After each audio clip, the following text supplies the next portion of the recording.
ಒಂದು ದೊಡ್ಡ ಕಾಡು. ಆ ಕಾಡಿನ ಮಧ್ಯಭಾಗದಲ್ಲಿ ಹೋಗಿ ಮೆಲ್ಲ ಹಿಡಿತಾ ಇತ್ತು. ಆ ಮೆಲ್ಲ ಹಿಡಿತಾ ಇರಬೇಕಾದಂತ ಕುದುರೆಯನ್ನ ಆ ಕುದುರೆಯನ್ನು ಕೆಳಕ್ಕೆ ಎದುರಿಸಲಿಕ್ಕೆ ಹರಸಾಹಸ ಮಾಡ್ತಾ ಇದ್ರಂತೆ ಮಹಾರಾಜ. ಕುದುರೆ ನಿಲ್ತಲೇ ಇರುವಂತೆ ಹೋಗ್ತಲೇ ಇದೆಯಂತೆ. ಹೋಗ್ತಾ ಇದ್ದಂತ ಕುದುರೆಯನ್ನ ಲಗಾಮನ್ನು ಬಿಟ್ಟ.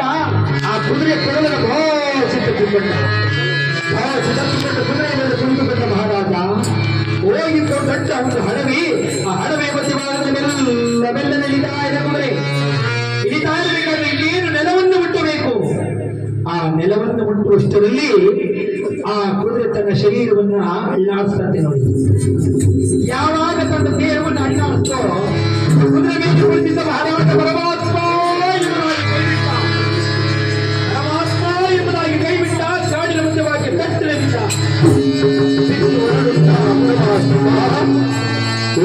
ಶ್ರೀ ಪರಮಾತ್ಮ ಎಂಬುದಾಗಿ ಸುತ್ತ ತಿರುಗಿ ನೋಡುತ್ತಿದ್ದಾನೆ.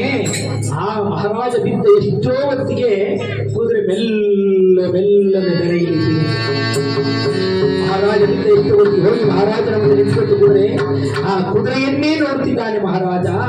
ಮಹಾರಾಜ ಒಂದು ಮರದ ಪೆಟ್ಟಿಗೆ ತನ್ನೆರಡು ಕಣ್ಣುಗಳಿಂದ ಧಾರಾಕಾರವಾಗಿ ಕಣ್ಣೀರನ್ನು ಸುರಿಸುತ್ತಿರಬೇಕಾದ್ರೆ ಮಹಾರಾಜ ನೋಡಿ ಹೇಳಿದಂತೆ, ಆ ಬ್ರಹ್ಮದೇವ ಸೃಷ್ಟಿ ಮಾಡಿರತಕ್ಕಂಥ ಕುದುರೆಯಲ್ಲ ಇದು, ನನಗೋಸ್ಕರವಾಗಿ ನಿರ್ಮಾಣ ಮಾಡಿಕೊಂಡಂತ ಕುದುರೆ.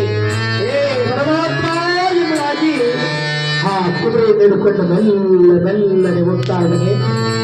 ಆ ಕಾಡಿನ ಮಧ್ಯಭಾಗದಲ್ಲಿ ಹೋಗ್ತಾ ಇರಬೇಕಾದ್ರೆ ಕಾಡ ಮೃಗಗಳು ಜೈಕರಿಸುತ್ತಿದೆ. ದೊಡ್ಡ ಹಡವಿ. ಆ ಹಡವಿಯ ಮಧ್ಯಭಾಗದಲ್ಲಿ ಮಹಾರಾಜ ಪರಮಾತ್ಮ ಎಂಬುದಾಗಿ ಓಡಾಡುತ್ತಾ ನಿಂತಾನೆ. ಮಹಾರಾಜನಿಗೆ ಅಗಾಧವಾದ ಬಾಯಾರಿಕೆ ಆಗಿದೆ.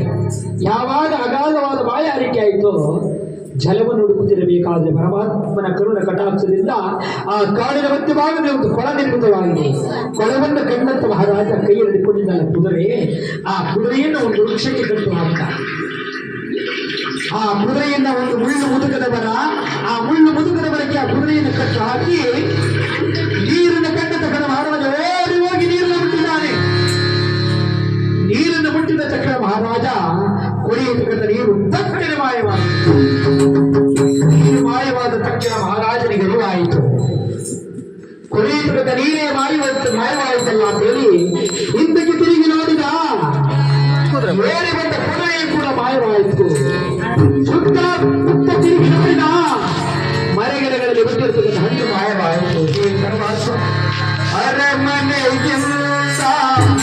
ಅರಮನೆಯಿಂದ ತಂದು ಈ ನಡುಕಾಡಿನ ಮಧ್ಯಭಾಗದಲ್ಲಿ ನನ್ನ ಬಿಟ್ಟು ಮಾಯವಾದಿಯಪ್ಪ. ಪರಮಾತ್ಮ ಎಂಬುದಾಗಿ ಆ ಕಾಡಿನ ಮಧ್ಯಭಾಗದಲ್ಲಿ ನಿಂತು ಮಹಾರಾಜ ಗೋಳಾಡುತ್ತಿರಬೇಕಾದ್ರೆ ಸೂರ್ಯದೇವ ಪಶ್ಚಿಮಾಂಬದಿಗೆ ಬಿಡುತ್ತಿಲ್ಲ. ಆ ಸೂರ್ಯ ಪಶ್ಚಿಮಕ್ಕೆ ಇಳಿತಾ ಇರಬೇಕಾದ್ರೆ ಏನಾಗುತ್ತೆ, ಕತ್ತಲಾಗ್ತಾ ಬರ್ತಾ ಇದೆ. ತಿನ್ನಲು ಹಣ್ಣವಿಲ್ಲ, ಒದಿಯಲು ವಸ್ತ್ರವಿಲ್ಲ. ಆ ಕಾಡಿನ ಮಧ್ಯಭಾಗದಲ್ಲಿ ಹಣ್ಣಾಗಿ ಉದುರಿತ್ತಲ್ಲ ತಲೆಗೆರೆಗಳು. ಆ ತಲೆಗೆರೆಗಳೆಲ್ಲವನ್ನು ಒಂದುಗೂಡಿಸಿಕೊಳ್ಳುತ್ತಿರುವ ಮಹಾರಾಜ ಆ ತಲೆಗೆರೆಗಳೆಲ್ಲವನ್ನು ಒಂದುಗೂಡಿಸಿಕೊಂಡು ಆ ಎಲೆಯ ಮೇಲೆ ಪೌಳಿಸಿದ್ದಾನೆ ಮಹಾರಾಜ. ಆ ಎಲೆಯ ಮೇಲೆ ಪೌಳಿಸಿ ಮನಸ್ಸಿನಲ್ಲಿ ಆಲೋಚನೆ ಮಾಡುತ್ತಿದ್ದಾನಪ್ಪ. ಸ್ವಲ್ಪ ಹೊತ್ತಿನ ಮುಂಚೆ ಒಂದು ರಾಜ್ಯದ ನಾನು ಒಬ್ಬ ರಾಜ, ಈಗ ಏನು ಇಲ್ಲದ ಕಾಡಿನ ಮಧ್ಯಭಾಗದಲ್ಲಿ ಈ ತಲೆಗೆಲೆಗಳ ಮೇಲೆ ಮಲಗುವಂತೆ ಮಾಡಿಬಿಟ್ಟಿಯಪ್ಪ. ಪರಮಾತ್ಮ ಎಂಬುದಾಗಿ ಆ ಕಾಡಿನ ಮಧ್ಯಭಾಗದಲ್ಲಿ ಮಲಗಿ ಕಾಲ ಕಳೆದಿದ್ದಾರೆ. ಆ ಕಾಲವನ್ನು ಕಡಿದಿರಬೇಕಾದ್ರೆ ಆ ತಿನ್ನಲು ಹಣ್ಣವಿಲ್ಲ, ಒದಿಯಲು ವಸ್ತ್ರವಿಲ್ಲ.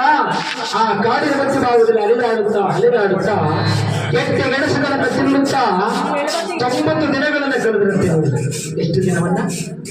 3 ತಿಂಗಳು.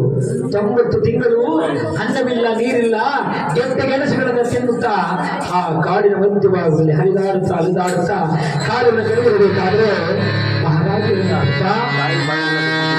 ಈ ಕಾಡ ಮೃಗಗಳ ಮಧ್ಯದಲ್ಲಿ ಈ ಕಾಡಿನ ಮಧ್ಯಭಾಗದಲ್ಲಿ ಕಾಲ ಕಳೆಯಕ್ಕಾಗ್ತಾ ಇಲ್ಲಪ್ಪ.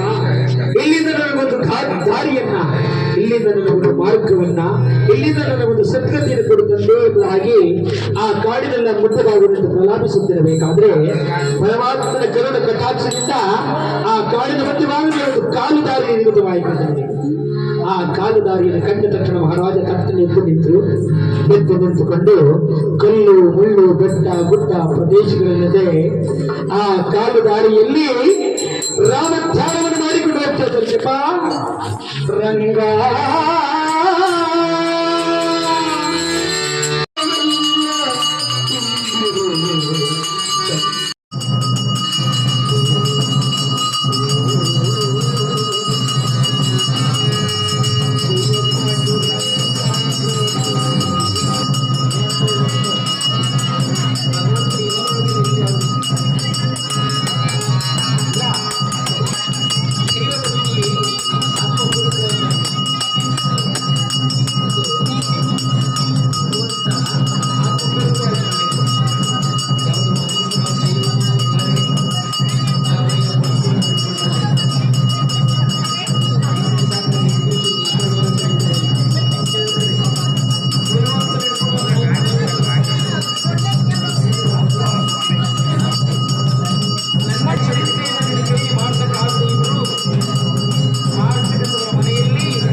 ಗುಡ್ಡ ಪ್ರದೇಶ ಎಲ್ಲ ಹುಡುಕ್ತು ನಮ್ಮ ರಾಜ ಸಿಗ್ಲಿಲ್ಲಪ್ಪ.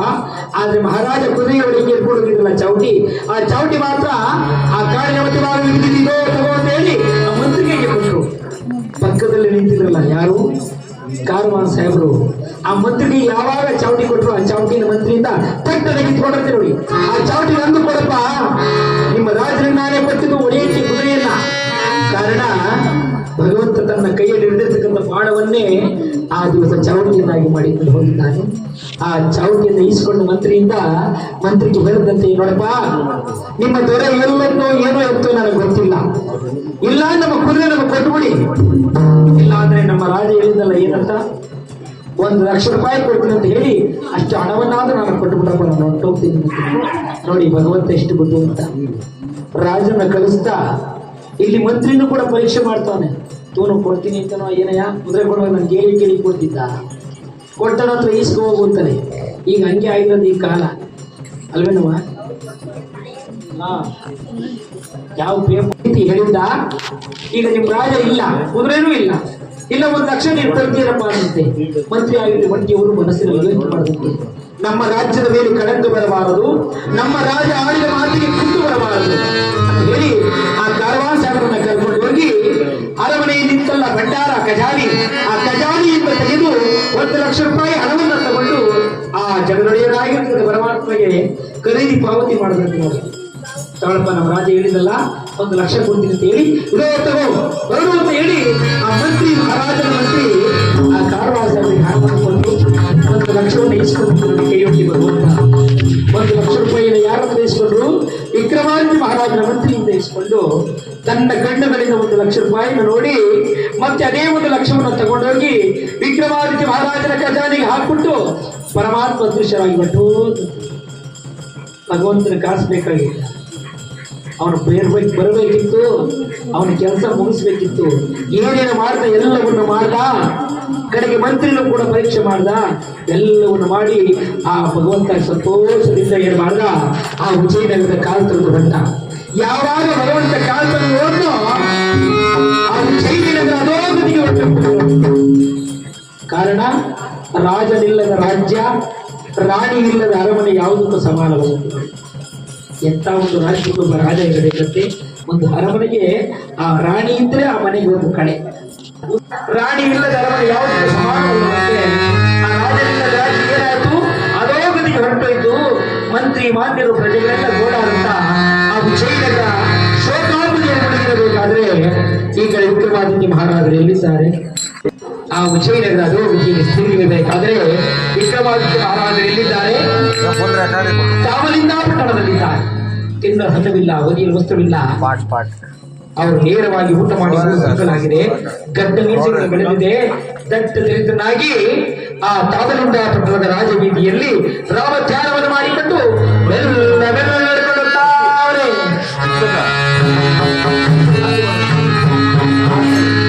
ಶಾಂತಿಯವನದಲ್ಲಿ ಕಾಪಾಡು ಎಂಬುದಾಗಿ ಮೆಲ್ಲನೆ ರಾಮ ಧ್ಯಾನವನ್ನು ಮಾಡಿಕೊಂಡು ಆ ತಾಮಲಿಂದ ರಾಜಬೀದಿಯಲ್ಲಿ ಏರ್ಕೊಂಡು ಹೋಗ್ತಾವ್ರೆ ಮಹಾರಾಜ. ಹೋಗ್ತಾ ಇರ್ಬೇಕಾದ್ರೆ ದೂರದಲ್ಲಿ ಬರ್ತಾ ಇದ್ದಲ್ಲ ಮಹಾರಾಜ, ಆ ಮಹಾರಾಜನ ಆ ತಾಮಲಿಂದ ಪಟ್ಟಣದೊಬ್ಬ ರತ್ನಗುಡಿ ವ್ಯಾಪಾರಿ ಅಂದ್ರೆ ಶ್ರೀಮಂತ ವ್ಯಾಪಾರಿ ನಂದೇಶ್ ಶೆಟ್ಟರು ನೋಡಿದಂತೆ, ಯಾರು ಮಹಾಪುರುಷ ಬರ್ತಿದ್ದಾರಲ್ಲ, ಎಲ್ಲಿಗೆ ಹೋಗ್ತಾರೋ ಗೊತ್ತಿರವಲ್ಲ ಅಂತೇಳಿ ಆ ನಂದೇಶ್ ಶೆಟ್ಟರು ನೋಡ್ತಾ ನಿಂತಿರ್ತಾರೆ.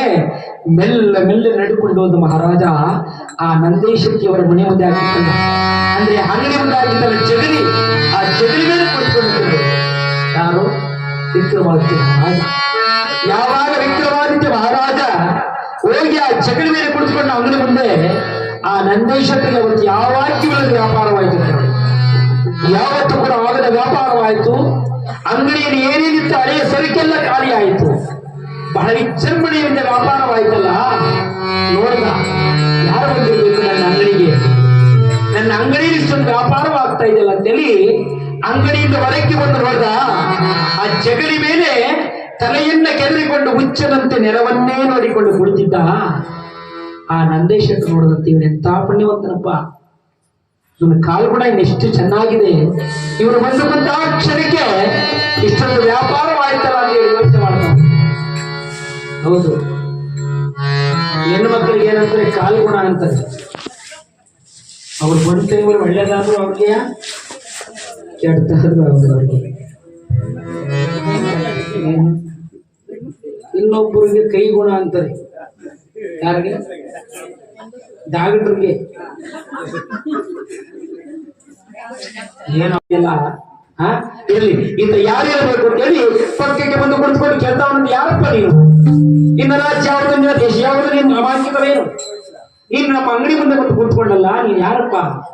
ಮಹಾರಾಜ ಹೇಳ್ತಿದ್ದೆ, ಸ್ವಾಮಿ ನಮ್ಮ ದೇಶ ಇಲ್ಲಿಗೆ ಬಹಳ ದೂರ, ನಾವು ಜಾತಿಯಲ್ಲಿ ಕ್ಷತ್ರಿಯರು, ನಮ್ಮ ಕುಲ ಕ್ಷತ್ರಿಯರ ಕುಲ, ನಮ್ಮ ದೇಶ ಇಲ್ಲಿಗೆ ಬಹಳ ದೂರ, ಇನ್ನೊಂದು ಸ್ವಲ್ಪ ಹೊತ್ತಿಗೆ ಕುಳಿತುಕೊಳ್ತೀನಪ್ಪ, ಬಹಳ ಆಯಾಸವಾಗಿದೆ, ವಿಶ್ರಾಂತಿಯನ್ನು ತಗೊಂಡು ಹೋಗ್ತೇನೆ. ನನ್ನ ದೇಶಕ್ಕೆ ಯೋಚನೆ ಮಾಡದಂತೆ, ಈತನ ದೇಶ ಇಲ್ಲಿಗೆ ಬಹಳ ದೂರ, ಜಾತಿಯಲ್ಲಿ ಕ್ಷತ್ರಿಯ ಎಂದಾಗಿರುತ್ತಾನೆ.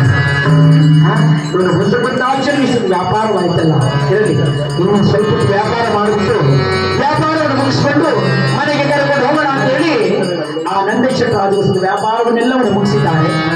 ಬಹಳ ವಿಜೃಂಭಣೆಯ ವ್ಯಾಪಾರವಾಗಿದೆ. ಆ ವ್ಯಾಪಾರವೆಲ್ಲ ಮುಗಿದ ಮೇಲೆ ಮಹಾರಾಜನ ನೇರವಾಗಿ ತನ್ನ ಮನೆಗೆ ಕರೆದುಕೊಂಡು ಹೋಗಿದ್ದಾರೆ. ಕರೆದುಕೊಂಡು ಹೋಗಿ ಸ್ನಾನ ಸಂಧ್ಯಾದಿಗಳನ್ನು ಮಾಡಿಸಿದ್ದಾರೆ, ಹೊಸ ಬಟ್ಟೆಗಳನ್ನು ಕೊಟ್ಟಿದ್ದಾರೆ, ಕಡು ರುಚಿಯಲ್ಲಿ ಭಕ್ತವನ್ನು ಮಾಡಿಸಿದ್ದಾರೆ. ಅಂದ್ರೆ ಒಳ್ಳೆ ಅಡಿಗೆ ಮಾಡಿಸ್ತಾರೆ ಇಂತಹ ಅಡಿಗೆಯನ್ನ ಕಡು ರುಚಿಯಲ್ಲಿ ಭಕ್ತವನ್ನು ಮಾಡಿಸಿ ವೈಶ್ಯರಾಯ ಆ ಮಹಾರಾಜನಿಗೆ ಸ್ನಾನ ಸಂಧ್ಯಾದಿಗಳನ್ನು ಮಾಡಿಸಿ ಭೋಜನವನ್ನು ಮಾಡಲಿಕ್ಕೆ ಆ ಊಟಕ್ಕೆ ಒಂದು ಕರೆದು ಕೊಡಿಸಿದಂತೆ ಆ ಊಟವನ್ನು ಒಣಬಡಿಸಿದ್ದಾರಂತೆ. ಯಾರು? ನಂದೇಶರು. ಆ ಅನ್ನದ ಮುಂದೆ ಕುಳಿತಿದ್ದಾರೆ ಮಹಾರಾಜ, ಯೋಚನೆ ಮಾಡ್ತಾ ಇದ್ದಾರೆ. ಯೋಚನೆ ಯಾಕಪ್ಪ ಅಂತ ಮಾಡ್ತಾವಂದ್ರೆ, ಎಲ್ಲಿ ಈ ಅನ್ನ ನನ್ನ ಬಾಯಿಗೆ ಬರುತ್ತೋ ಇಲ್ಲವೋ ಭಗವಂತ, ಈ ಅನ್ನಕ್ಕೆ ಎಲ್ಲಿ ಕೂತು ತಂದು ಬಿಡ್ತಾನೋ ಅಂತ ಹೇಳಿ ಮನಸ್ಸಿನಲ್ಲಿ ಯೋಚನೆ ಮಾಡ್ತಾ ಕೂತಿದ್ದಾರೆ. ನಂದೇಶಕ್ಕೆ ಹೋಗಿದ್ದಾರೆ, ಊಟ ಮಾಡಿ ಸ್ವಾಮಿ, ಅಕ್ಕ ಊಟ ಮಾಡಿ ಎಂಬುದಾಗಿ ಪುಷ್ಟಾನ ಭೋಜನವನ್ನು ಒಣಗಿಸಿದ್ದಾರೆ. ಪುಷ್ಟಾನ ಭೋಜನ ಅಂದ್ರೆ ಮಜ್ಜಿಗೆ ಅನ್ನ ಅಂತಿರೋದು. ಎಂತ ಅನ್ನ? ಮಜ್ಜಿಗೆ ಅನ್ನಕ್ಕೆ ಪುಷ್ಟಾನ ಭೋಜನ ಅಂತ. ಆ ವಿಕ್ರಮಾದಿತ್ಯ ಮಹಾರಾಜ ಮನಸ್ಸಿನಲ್ಲಿ ಧೈರ್ಯವನ್ನು ತಂದುಕೊಂಡು ಹೇ ಪರಮಾತ್ಮ ಎಂಬುದಾಗಿ ಅನ್ನ ಹುಟ್ಟುದಂತೆ ನೋಡಿ. ಅನ್ನವಾಗಿ ಉಳಿದಂತೆ ಮಹಾರಾಜನ ಮನಸ್ಸಿಗೆ ಬಹಳ ಸಂತೋಷವಾಯಿತಪ್ಪ. ಎಲ್ಲಿ ಈ ಅನ್ನ ನನ್ನ ಬಾಯಿಗೆ ಬರುತ್ತೋ ಇಲ್ಲವೋ ಎಂಬುದಾಗಿ ಅನುಮಾನದಿಂದ ನಾನು ಅನ್ನ ಕೊಟ್ಟಿದ್ದೇನೆ. ಕಡೆಗೆ ಅನ್ನವನ್ನು ಕೊಟ್ಟಿಯ ತಂದೆ ಎಂಬುದಾಗಿ ಆ ನಂದೇಶಕ್ತಿಯವರ ಮನೆಯಲ್ಲಿ ಪುಷ್ಟಾದ ಭೋಜನ ಊಟ ಮಾಡಿದ್ದಾರೆ. ಸಂತೋಷವಾಗಿ ಕಾಲವನ್ನು ಕೈಗೊಳ್ಳಬೇಕಾದ್ರೆ ನಂದೇಶಕ್ತಿಯವರ ಮನೆಯಲ್ಲಿ ಈ ಕಡೆ ನಂದೇಶಕ್ತಿ ಯೋಚನೆ ಮಾಡ್ತಾವಂತೆ. ಇಂದು ನೋಡಿದ ಜಾತಿಯಲ್ಲಿ ಕ್ಷತ್ರಾಯಗಳಾಗಿರ್ತಾನೆ. ಒಂದು ಕುಂತಾಕ್ಷರಿಗೆ ನನ್ನ ಅಂಗಡಿ ಇಷ್ಟು ವ್ಯಾಪಾರವಾಯಿತು. ನನಗಿದ್ದಾಳಲ್ಲ ಒಬ್ಬಳು ಮಗಳು, ಯಾರು? ಆ ಹಾಲೋಲಿಕಾದೇವಿ. ಆತನ್ನೇನಾದ್ರು ಇಲ್ಲಿ ಕೊಟ್ಟುಬಿಟ್ಟು ಲಗ್ನ ಮಾಡಿಕೊಂಡ್ರೆ ಮನೆ ಅದೇನಾದ್ರು ಮಾಡಿಕೊಂಡು ನಾನು ಇನ್ನೆಷ್ಟು ಶ್ರೀಮಂತನಾಗಬಹುದು. ಒಂದು ಕುಂತಾಕ್ಷರಕ್ಕೆ ಇಷ್ಟೊಂದು ವ್ಯಾಪಾರವಾಯಿತು, ಇನ್ನೇನಾದ್ರು ಮನೇಲೆ ಇಟ್ಕೊಂಡ್ರೆ ಇನ್ನೆಷ್ಟು ಚೆನ್ನಾಗಿರ್ಬೋದು. ಮುಂದೆ ನನ್ನ ಮಗಳು ಕೂಡ ಚೆನ್ನಾಗಿರ್ತಾಳೆ ಅಂತೇಳಿ ಮನಸ್ಸಲ್ಲಿ ಆಲೋಚನೆ ಮಾಡಿ ತನ್ನ ಮಗಳನ್ನು ಒಂದು ಸಾರಿ ಕೇಳೋಣ ಅಂತೇಳಿ ತನ್ನ ಮಗಳಾಗಿರ್ತಕ್ಕಂಥ ಆಲೋಚನೆಯನ್ನು ಕರೆದಿದ್ದಾನೆ.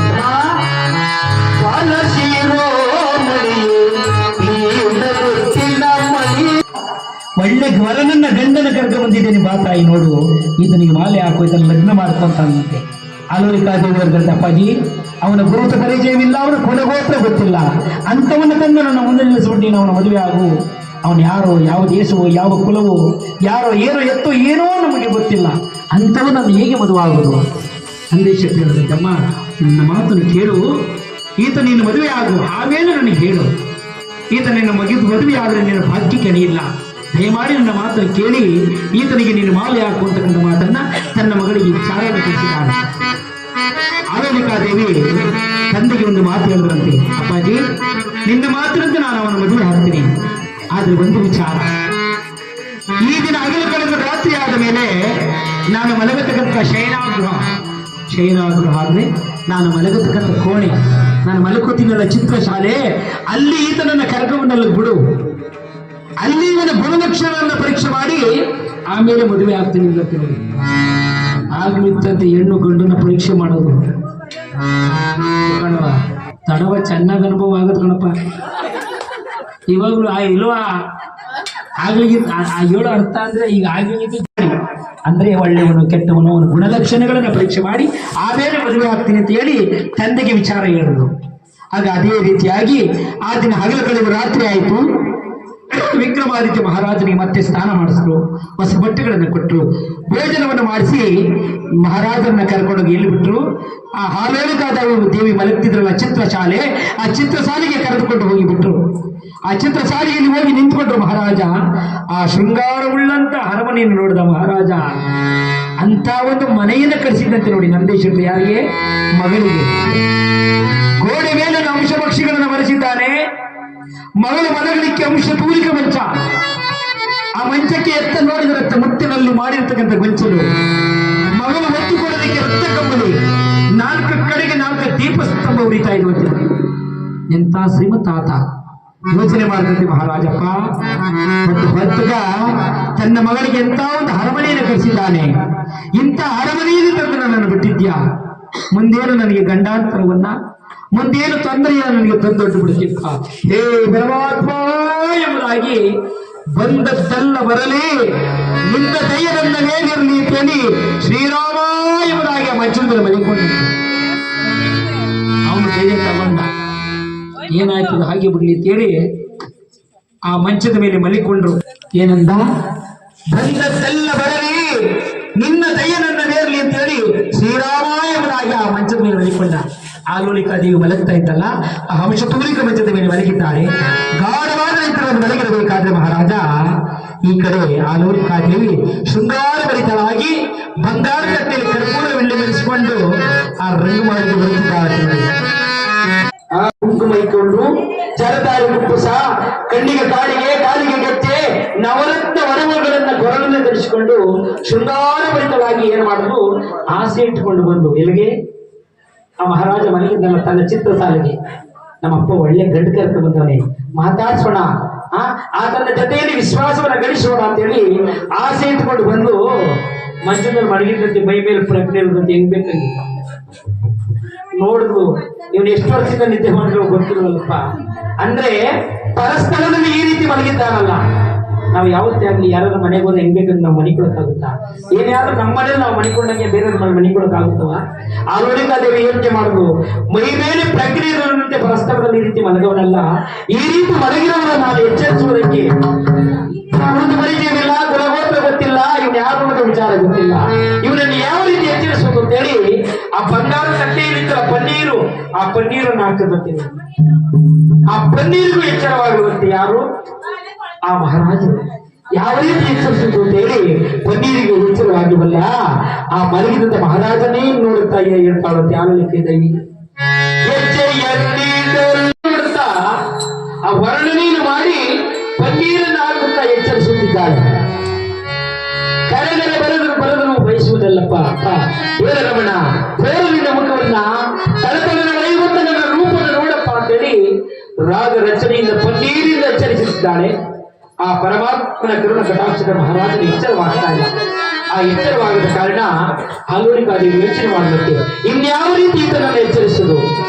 ರಾಗ ಪಾಡಿತಾಯ್ತು, ತಣ್ಣೀರು ಹಾಕಿದ್ದಾಯ್ತು, ಏನು ಮಾಡುವುದು? ಎಚ್ಚರವಾಗ್ತಾ ಇಲ್ಲವಲ್ಲ, ಏನು ಮಾಡುವುದು ಅಂತ ಹೇಳಿ ಬಂಗಾರ ತಟ್ಟೆಯನ್ನು ಪಕ್ಕದಲ್ಲಿಟ್ಟು ತನ್ನ ಅರಮನೆಯಲ್ಲಿರ್ತಾರೆ ವೀಣೆ, ಆ ವೀಣೆಯನ್ನು ತಗೊಂಡಂತೆ ನೋಡಿ. ಈ ವೀಣೆಯನ್ನಾದ್ರೂ ನುಡಿಸಿ ಎಚ್ಚರಿಸಿ ನೋಡೋಣ, ಈ ಶಬ್ದಕ್ಕೇನಾದ್ರೂ ಎಚ್ಚರವಾಗ್ತದೆ ನೋಡೋಣ ಅಂತೇಳಿ ಆ ರಾಗವನ್ನು ಪಾಡುತ್ತಾ ಮತ್ತೊಂದು ಸಾರಿ ಆ ವೀಣೆಯನ್ನು ನುಡಿಸಿಕೊಂಡು ಮಲಗಿದ ಮಹಾರಾಜನ ಎಚ್ಚರಿಸುತ್ತಿದ್ದಾರೆ. ನೇರಕ್ಕೆ ಏಳು ರಮಣ, ಸೋಮನಿಂದ ಮುಖವನ್ನ ತಲತಲನೆ ಒಳೆಯುವಂತ ನನ್ನ ರೂಪವನ್ನು ನೋಡಪ್ಪ. ಈ ಕಲಿಯುಗದಲ್ಲಿ ನಿನ್ನಂತ ಚೆಲುವ ಇನ್ಯಾರು ಇಲ್ಲಪ್ಪ, ಏಳ ಮೇಲಕ್ಕೆ ಅಂತೇಳಿ ರಾಗ ರಚನೆಯಿಂದ ಪನ್ನೀರಿಂದ ಎಚ್ಚರಿಸಿ ಗಾಢವಾದ ನಿದ್ರೆ ಮಲಗಿದ್ದಾರೆ. ಆಲೋಲಿಕಾದೇವಿ ವಿಧ ವಿಧವಾಗಿ ಎಚ್ಚರಿಸಿದ್ದಾಳೆ. ಪರಮಾತ್ಮನ ಕರುಣ ಕಟಾಕ್ಷದಿಂದ ಮಹಾರಾಜನಿಗೆ ಎಚ್ಚರವಾಗಿಲ್ಲ. ನಾನು ಇನ್ಯಾವ ರೀತಿ ಎಚ್ಚರಿಸುವುದು ಅಂತ ಹೇಳಿ ಚಿಂತೆಯಲ್ಲಿ ಕುಳಿತುಕೊಂಡು ಬಂಗಾರ ಕಟ್ಟೆಯ ಪಕ್ಕದಲ್ಲಿಟ್ಲು. ಆ ಚಿಂತೆಯಲ್ಲಿ ಕುಳಿತುಕೊಂಡಿರ್ಬೇಕಾದ್ರೆ ಆಕೆಗೂ ಕೂಡ ನಿದ್ರೆ ಬಾಧಿಸ್ತಾ ಇದೆ ಅಂತ ನೋಡಿ. ಅವ್ರಿಗೂ ನಿದ್ರೆ ಪ್ರಾರಂಭವಾಯಿತು. ಆ ಪ್ರಾರಂಭ ಯಾವಾಗ ನಿದ್ರೆ ಪ್ರಾರಂಭವಾಯಿತು ಅವರು ಯೋಚನೆ ಮಾಡುತ್ತೆ, ಇವರು ಯಾವಾಗಾದ್ರೂ ಎಚ್ಚರವಾಗಿ, ಇವರು ಎಚ್ಚರವಾದ ಮೇಲೆ ಇವರನ್ನು ವಿಚಾರಿಸಿಕೊಳ್ಳೋಣ ಅಂತೇಳಿ ಇವರು ಎಚ್ಚರವಾಗುವಷ್ಟು ನಾನು ಸ್ವಲ್ಪ ಹೊತ್ತು ಮಲಗಿ ನಿದ್ರೆ ಮಾಡಿಕೊಳ್ಳೋಣ ಅಂತೇಳಿ ಕೊರಳಿಗೆ ಧರಿಸಿಕೊಂಡಿದ್ದಲ್ಲ ಏನು ಆ ಮುತ್ತಿನಾರ ಮಲಗತಕ್ಕಂಥ ವೇಳೆಯಲ್ಲಿ ತನ್ನ ಶರೀರಕ್ಕೆ ಒತ್ತುದಲ್ಲ ಅಂತ ಹೇಳಿ ಮುತ್ತಿನಾರವನ್ನು ತೆಗೆದು ಒಂದು ಕೋಟಕ್ಕೆ ನೇತಾಕದ್ದು. ಅರಮನೆಯಲ್ಲಿ ನೇತು ಹಾಕಿ ಮಹಾರಾಜ ಮಲಗಿದ ಅಂಶತೂಲಿತ ಮಂಚ. ಆ ಮಂಚದ ಪಕ್ಕದಲ್ಲಿ ಅಂದ್ರೆ ಅದೇ ಮಂಚದ ಮಹಾರಾಜನ ಪಕ್ಕದಲ್ಲಿ ಬಾಜೂಲ ಅಂದ್ರೆ ಪಕ್ಕದಲ್ಲಿ ಮಲಿಕೊಳ್ಳುತ್ತೆ. ಯಾರ ಪಕ್ಕದಲ್ಲಿ? ವಿಕ್ರಮಾದಿತ್ಯ ಮಹಾರಾಜನ ಪಕ್ಕದಲ್ಲಿ ಅದೇ ಮಂಚದ ಮೇಲೆ ಮಲಿಕೊಂಡು ಇಬ್ಬರು ಗಾಢವಾದ ನಿದ್ರೆಯನ್ನು ಮಲಗಿದ್ದಾರೆ. ಆ ನಿದ್ರೆಯನ್ನು ಮಲಗಿರ್ತಕ್ಕಂಥ ವೇಳೆಗೆ ಸರಿಯಾಗಿ ಜಗದ್ರಕ್ಷಕನಾಗಿರ್ತಕ್ಕಂಥ ಪರಮಾತ್ಮ ನಿಂತಿದ್ದಾರಂತೆ. ವರ್ತಕರ ಮನೆಯಲ್ಲಿ ಯೋಜನೆಯನ್ನು ಮಾಡಿ ವರ್ತಕರ ಮಗನಾದ ಚಾಲನಿಕಾದಿ ಅರಮನೆಯಲ್ಲಿ ಗಾಢವಾದ ನಿದ್ರೆಯನ್ನು ಮಲಗಿದೆಯಪ್ಪ. ವೇದಗಳ ಶಿವತ್ವಾರವಾಗಿ ಸತ್ಯದಲ್ಲಿ ಪ್ರತ್ಯಕ್ಷನಾಗಿ ಮಾಡುವ ಗೋಡೆ ಮೇಲೆ ಬರೆದಿತ್ತಲ್ಲ ಏನು ಆ ಅಂಶ ಪಕ್ಷಿ, ಆ ಪಕ್ಷಿಗೆ ಜೀವ ಕಳೆ ಕೊಟ್ಟಿರ್ತೀವಿ ಭಗವಂತ. ಜೀವ ಕಳೆಯನ್ನು ಕೊಟ್ಟರು ಆ ಪಕ್ಷಿ ಬಂದು ಆ ಹಾಲೋಲಿಕಾದೇವಿ ನೇತಾಕಿಗಳ ಮುತ್ತಿನಾರ ಆ ಗುಡ್ಡದ ಮೇಲೆ ಕುಳಿತುಕೊಳ್ಳುವಂತೆ ಮಾಡಿದ್ರು. ಈ ಕಡೆ ಮಲಗಿದ್ದಲ್ಲ ವಿಕ್ರಮಾದಿತ್ಯ ಮಹಾರಾಜ, ಆ ಮಹಾರಾಜನಿಗೆ ಎಚ್ಚರವಾಗುವಂತೆ ಮಾಡಿದ್ರು. ಆ ಎಚ್ಚರವಾಗುವಂತೆ ಮಾಡಿ ಆ ಪಕ್ಷಿ ಆ ಹಾಲೋಲಿಕಾದೇವಿ ಮುತ್ತಿನಾರವನ್ನು ನುಂಗುವಂತೆ ಮಾಡಿ ಪರಮಾತ್ಮ ಮತ್ತೆ ಅದೃಶ್ಯನಾದ. ಯಾವಾಗ ಅದೃಶ್ಯನಾದೋ ಆ ಪಕ್ಷಿ ನುಗ್ತಾ ಇದೆ ಮುತ್ತಿನಾರವನ್ನ. ಈ ಕಡೆ ಎಚ್ಚರವಾಯ್ತಲ್ಲ ವಿಕ್ರಮಾದಿತ್ಯ ಮಹಾರಾಜ ಕಣ್ತೆರೆದು ನೋಡುತ್ತಿದ್ದಾನೆ. ಕಣ್ತೆರೆದು ನೋಡುತ್ತಾ ಪರಮಾತ್ಮ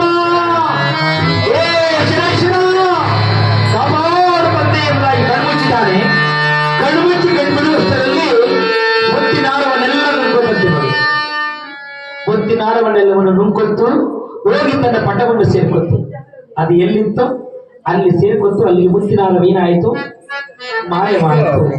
ಆ ಮುತ್ತಿನಾರ ಯಾವಾಗ ಮಾಯವಾಯಿತು ಮಹಾರಾಜ ಚಿಂತೆಯಲ್ಲಿ ಕುಳಿತುಕೊಂಡಪ್ಪ. ಕಡೆಗೂ ನನ್ನ ಮೇಲೆ ಗಂಡಾಂತರವನ್ನ, ಕಡೆಗೆ ನನ್ನ ಮೇಲೆ ಸಂಕಟವನ್ನು ತಂದು ಬಿಟ್ಟಿಯಪ್ಪ. ಆಲೋಲಿಕಾದೇವಿ ಎದ್ದ ಮೇಲೆ ನನ್ನ ಮುತ್ತಿನಾರದಲ್ಲಿ ಅಂದ್ರೆ ನಾನು ಏನು ಕೂಡ ಹೇಳಪ್ಪ. ಕಾರಣ ಇದ್ದವರೆಷ್ಟು ಜನ? ಇದ್ದವರು ನಾವಿಬ್ಬರೇ. ಆಕೆ ಎದ್ದ ಮೇಲೆ ನನ್ನ ಮುತ್ತಿನಾರದಲ್ಲಿ ಅಂದ್ರೆ ನಾನು ಏನ್ ಹೇಳಪ್ಪ ಅಂತ ಹೇಳಿ ಬಂದದ್ದೆಲ್ಲ ಬರಲಿ ಅಂತ ಹೇಳಿ ಮನಸ್ಸಿಗೆ ಧೈರ್ಯವನ್ನು ತಗೊಂಡು ಮತ್ತೆ ಅದೇ ಮಂಚದ ಮೇಲೆ ಮಲಿಕೊಂಡ್ರು. ಇಬ್ಬರು ಗಾಢವಾದ ನಿದ್ರೆಯನ್ನು ಮತ್ತೆ ಮಲಗಿದ್ದಾರೆ. ಆ ವೇಳೆಗೆ ಸರಿಯಾಗಿ ಮುಂಗೋಳಿ ಕೂಗಿದೆ. ಆ ಕೋಳಿ ಕೂಗಿದ ತಕ್ಷಣ ಆಲೋಲಿಕಾದೇವಿಗೆ ಎಚ್ಚರವಾಯಿತಂತೆ. ನೋಡಿ, ಆಗಿನ ಕಾಲದಲ್ಲಿ ಕೋಳಿ ಕೂಗಿದ ತಕ್ಷಣ ಎದೋಳರಂತೆ, ಹೆಂಗಸರು ಎದೋಳರಂತೆ, ಗಂಡಸರು ಎದೋಳರಂತೆ. ಸತ್ಯ ಅಮ್ಮ ಎಚ್ಚರವಾಯಿತು. ಎಚ್ಚರಗೊಂಡು ಆಲೋಲಿಕಾದೇವಿ ಏನು ಮಾಡುದು? ಮುತ್ತಿನಾರ ನೋಡುದು. ಎದ್ದ ತಕ್ಷಣ ಏನು ಮಾಡುದು? ಊಟಕ್ಕೆ ನೇತಾಕಿದ್ರಲ್ಲ ಮುತ್ತಿನಾರ ನೋಡುದು. ಯಾವಾಗ ಮುತ್ತಿನಾರ ಕಾಣಿದ್ರು ಈ ಸರಿ ನನ್ನ ಮುತ್ತಿನಾರನ್ನು ಕದ್ದಿರಬೇಕು ಅಂದ್ರೆ ಆಕೆ ಮನಸ್ಸಿನಲ್ಲಿ ಅನುಮಾನ. ನಾನು ಮಲಿಕೊಂಡ ಮೇಲೆ ಎದ್ದವನೇ, ಮುತ್ತಿನಾರ ತಗೊಂಡು ಬಚ್ಚಿಟ್ಕೊಂಡು ಮತ್ತೆ ಮಲಗಿದ್ದಾನೆ ಅಂತ ಹೇಳಿ ಮಲಗಿದ್ದ ಮಹಾರಾಜನನ್ನ ಈತನೇ ಗಂತಿರಬೇಕು ಅಂತ ಹೇಳಿ ಬಡನೆ ಎಚ್ಚರಿಸುತ್ತೇನೆ.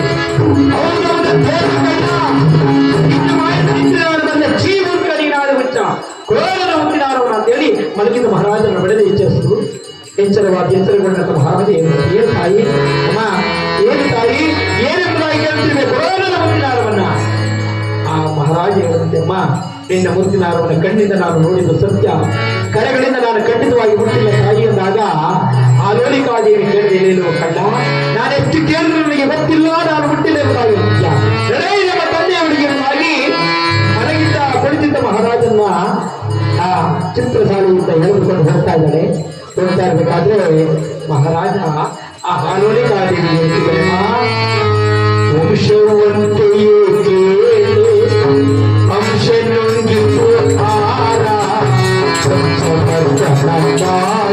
ಕತ್ತಿಲ್ಲ ತಾಯಿ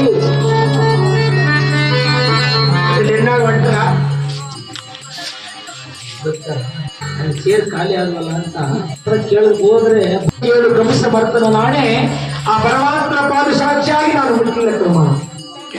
ನನ್ನ ಮಾತನ್ನು ಕೇಳ್ತಾ ಅಂತ ಹೇಳಿ ಕರ ಜೋಡಿಸಿ ಹೇಳಿದರು ಕೂಡ ಆಲೋಲಿಕಾದೇವಿ ಮಹಾರಾಜನ ಹೇಳ್ಕೊಂಡು ಎಲ್ಲಿ ಹೋದ್ರು? ತಂದೆ ಮುಂದಕ್ಕೆ ಕರ್ಕೊಂಡು ಹೋದ್ರು. ತಂದೆ ಮುಂದೆ ಕರ್ಕೊಂಡು ಹೋಗಿ ನಿಲ್ಲಿಸುವುದು. ಅಪ್ಪಾಜಿ, ಅಪ್ಪ ಎಂತ ವರನನ್ನ ತಂದೆಯಪ್ಪ ನೀನು, ಏನ್ ಮಾಡ್ದಮ್ಮ? ಇವನೊಬ್ಬ ದೊಡ್ಡ ಕಳ್ಳಕನಪ್ಪ, ದೊಡ್ಡ ಚೋರ, ಅಂತವನ್ನ ನೀನು ಮದುವೆ ಆಗುತ್ತೆ. ಏನ್ ಕಲ್ತರ ಮಾಡ್ದಮ್ಮ? ನನ್ನ ಮುತ್ತಿನಾರ ಕತ್ಕೊಂಡಪ್ಪ, ನಾನು ಎಷ್ಟು ಕೇಳಿದ್ರು ಕೂಡ ಆತನ ನೀವು ಕೊಡ್ತಾ ಇಲ್ಲ, ನನಗೆ ತರ್ತಾ ಇಲ್ಲ. ಇಲ್ಲಿ ನನ್ನ ಮುತ್ತಿನಾರವನ್ನು ಕೊಡಿಸ್ಕೊಡು ಅಂತ ಹೇಳಿ ತಂದೆ ಮುಂದೆ ಕರ್ಕೊಂಡು ಹೋಗಿರ್ತೇನೆ. ಯಾರನ್ನ? ವಿಕ್ರಮಾದಿತ್ಯ ಮಹಾರಾಜನ. ಯಾವಾಗ ಕರ್ಕೊಂಡು ಮುಗಿಸ್ರು ನಂದೀಶ್ವರ ಬಂದ್ರು ಆ ಮಹಾರಾಜನ ಕೇಳ್ತಿದ್ದಂತೆ, ಏನಪ್ಪಾ ದೇಸಿಕ, ನಿನಗೆ ಎಷ್ಟೊಂದು ಉಪಕಾರ ನಾನು ಮಾಡಿದಪ್ಪ. ತಿನ್ನ ಕನ್ನ ಕೊಟ್ಟೆ, ಸ್ನಾನ ಸಂಧ್ಯಾದಿಗಳನ್ನು ಮಾಡಿಸ್ತೆ, ಹೊಸ ಬಟ್ಟೆ ಕೊಟ್ಟೆ. ಇಷ್ಟೆಲ್ಲ ಸಾಲದೆ ನನ್ನ ಮಗಳನ್ನೇ ನಿನಗೆ ಕೊಟ್ಟು ಲಗ್ನ ಮಾಡಿಕೊಳ್ಳೋಣ, ಮನೆಯ ಅಳಿಯನನ್ನಾಗಿ ಮಾಡಿಕೊಳ್ಳೋಣ ಅಂತ ಹೇಳಿ ಆಸೆ ಇಟ್ಕೊಂಡೆ. ಆದ್ರೆ ನೀನು ನನ್ನ ಮನೆಯಲ್ಲಿ ಕಳ್ಳತನ ಮಾಡಬಹುದೇನಪ್ಪ, ಅನ್ನ ಹಾಕಿದ ಮನೆಗೆ ಕನ್ನ ಹಾಕಬಹುದೇನಪ್ಪ, ತಿಂದ ಮನೆಗೆ ಎರಡನ್ನು ಬಗೆದು ಬಿಟ್ಟಲ್ಲಪ್ಪ. ಎಂಥ ಕೆಲಸ ಮಾಡ್ಬಿಟ್ಟಪ್ಪ. ಹೋಗಲಿ, ನನ್ನ ಮನೆಯಲ್ಲಿ ಕಳ್ಳತನವನ್ನು ನೀನು ಮಾಡಿದ್ರು ಸರಿ, ಇಲ್ಲಿ ನನ್ನ ಮಗಳ ಮುತ್ತಿನಾರ ಕತ್ಕೊಂಡಿದ್ಯಂತಲ್ಲ, ತಗೊಂಡಿದ್ಯಂತಲ್ಲಪ್ಪ ನನ್ನ ಮಗಳ, ಇಲ್ಲಿ ಆ ಮುತ್ತಿನಾರವನ್ನು ಕೊಡು. ನೀನೇನಾದ್ರೂ ಒಂದು ವೇಳೆ ಕೊಡದೇ ಇದ್ರೆ ಅನೇಕ ಪ್ರಾಣಿ ಹಿಂಸೆ ಮಾಡಬಹುದು ನಿನಗೆ ಅಂತ ಹೇಳಿ ಆ ನಂದೀಶರು ವಿಕ್ರಮಾದಿತ್ಯ ಮಹಾರಾಜರನ್ನು ಕೇಳ್ತಿದ್ದಾರೆ. ಮಹಾರಾಜ ಇಲ್ಲ ಸ್ವಾಮಿ, ಖಂಡಿತವಾಗಿಯೂ ಕೂಡ ನಾನು ನಿನ್ನ ಮಗಳ ಮುತ್ತಿನ ಕತ್ತಿಲ್ಲ, ನನಗೆ ಗ್ರಾಹಕತೆಗಳು ಚಂದ ಆಗಿಲ್ಲ, ಅಲ್ಲೇನು ನಡೀತು ಅಂತ ವಿಚಾರ ನಿನಗೇನು, ನಿನ್ನ ಅದನ್ನು ನಂಬಲ್ಲ ಕಣಪ್ಪ. ಪಕ್ಷಿ ಬಂದು ನುಂಗ್ಕೊಂಡು ನಂತರ ಏನಂದ, ಅಲ್ಲೇನು ನಡೀತ ವಿಚಾರ ಹೇಳಿದ್ರೆ ನೀನು ಅದನ್ನು ನಂಬಲ್ಲ, ಒಟ್ಟಿನಲ್ಲಿ ನಾನು ನಿನ್ನ ಮುತ್ತಿನ ಆಲೋಡಿ ಕಾದೇವಿಯ ತಂದೆಯಾಗಿರುವ ನಂದೀಶರು ಯೋಚನೆ ಮಾಡದಂತೆ, ಈ ಕಳ್ಳ ನನಗೆ ತಕ್ಕಲ್ಲ, ನಾನು ಎಷ್ಟು ಕೇಳಿದ್ರು ಕೂಡ ಈತ ನನಗೆ ಕೊಡಲ್ಲ ಹೇಳಿ ಅಂತ ಹೇಳಿ ತನ್ನ ಮನೆಯಲ್ಲಿದ್ದ ಹಾಡುಗಳು, ಆ ಹಾಡುಗಳೆಲ್ಲ ನನ್ನ ಕರೆಸಿ ಮಹಾರಾಜನ ಮೈ ಕೈಗಳೆಲ್ಲ ಗಾಯಗಳಾಗುವುದನ್ನು ಅಲ್ಲಿಗೂ ಕೂಡ ಮಹಾರಾಜ ನಾನು ಕಟ್ಟಿಲ್ಲಪ್ಪ ಅಂತಕ್ಕಂಥ ಮಾತನ್ನು ಹೇಳೋಣ. ನಂದೀಶರು ಯೋಚನೆ ಮಾಡುತ್ತೆ, ಈ ಕಳ್ಳ ನನಗೆ ತಕ್ಕಲ್ಲ, ನಾನು ಎಷ್ಟು ಕೇಳಿದ್ರು ಕೂಡ ಈತ ನನಗೆ ಕೊಡಲ್ಲ, ಹೋಗಿ ನಮ್ಮ ರಾಜನಿಗೆ ದೂರು ಕೊಡೋಣ ಅಂತ ಹೇಳಿ ಆ ಚತುರ್ಶೀಲ ಮಹಾರಾಜ ಯಾರು ದೂರು ಕೊಟ್ಟರು? ನಂದೀಶರು. ಅದು ರಾಜರ ಕಾಲ. ಪ್ರಜೆಗಳೇನಾದ್ರೂ ತಪ್ಪು ಮಾಡಿದ್ರೆ ಯಾರು ಕೇಳ್ತಾ ಇತ್ತು? ಆ ರಾಜ ಕೇಳ್ತಾ ಇದ್ರು, ರಾಜನಿಗೆ ಕೊಡ್ತಾ ಇರುತ್ತೆ ದೂರನ್ನ. ಅದೇ ರೀತಿಯಾಗಿ ನಂದೀಶರು ಯಾರಿಗೆ ದೂರು ಕೊಟ್ಟರು? ಚಂದ್ರಸೇನ ಮಹಾರಾಜರು ಕೊಟ್ಟರು. ಆ ಪ್ರಜೆ ಯಾರು? ನಂದೀಶರು. ರಾಜ ಯಾರು? ಚಂದ್ರಸೇನ ಮಹಾರಾಜ. ಏನಂತ ಅವರಿಗೆ ದೂರು ಕೊಡ್ತಾದ್ರೆ, ಸ್ವಾಮಿ ಚಂದ್ರಸೇನ ಮಹಾರಾಜ, ನನ್ನ ಮನೆಗೆ ಒಬ್ಬ ದೇಶಿಕ ಬಂದಿಲ್ಲಪ್ಪ, ಆತ್ರೆಯನ್ನ ನೀರು ಒಟ್ಟ ಎಲ್ಲವನ್ನು ಕೊಟ್ಟೆ, ಕಡೆಗೆ ನನ್ನ ಮಗಳನ್ನೇ ಕೊಟ್ಟು ಲಗ್ನ ಮಾಡಿಕೊಂಡು ಅಂತೇಳಿ ಆಸೆ ಇಟ್ಕೊಂಡೆ. ಆಗ ನನ್ನ ಮನೆಯಲ್ಲಿ ಕಳ್ತನ ಮಾಡಿಬಿಟ್ಟಪ್ಪ. ಏನು ಕಳ್ತನ ಮಾಡಿದಾರಪ್ಪ ನಂದೀಶರೇ?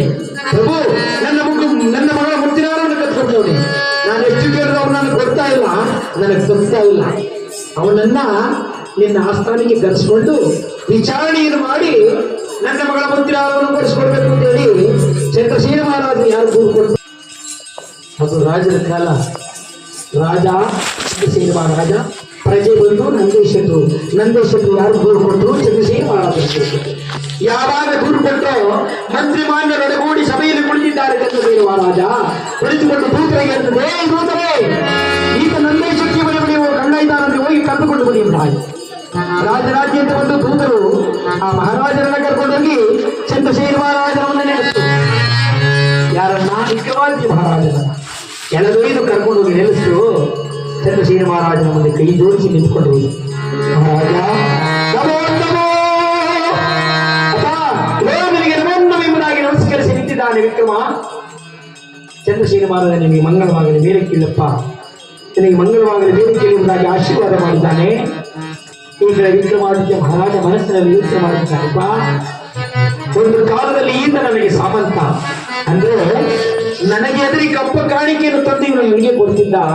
ಅಂಥವಾಗಿ ಎದುರಲ್ಲಿ ಬಂದು ನನ್ನನ್ನ ಅಪರಾಧಿಯ ಸ್ಥಾನದಲ್ಲಿ ತಂದು ನಾನು ನಿಲ್ಲಿಸಿಕೊಂಡನು. ಹೇ ಪರಮಾತ್ಮ ಅಂತ ಹೇಳಿ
Yeah.